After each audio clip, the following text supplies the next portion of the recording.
100.000 gjëra i ke në disponim që kalume nuk i ke pas. Andaj Allahu dhu xhelal të gjitha këto begati që ne ka dhënë duhet të shfrytëzojmë për ta ngritur fjalën e Allahut. Telefoni celular, njëjtë. Merr adresarin, thirrje 10 numra. Pastaj mas kësaj SMS-in e ki. Dhe ju e dini këtu ka shërbime që t'japin mundësi, domethënë një SMS e dërgon, u shkon 1.000 njerëzve, 2.000 njerëzve.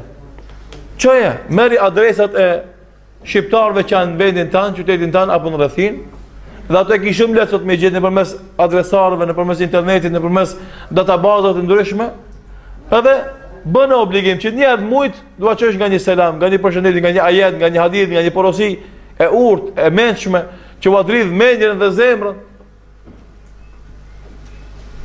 Që janë mjete që na ka dhënë Allahu, do të më shpëtojë për hajër. Ashtu sikur se dikush që çon për sherr.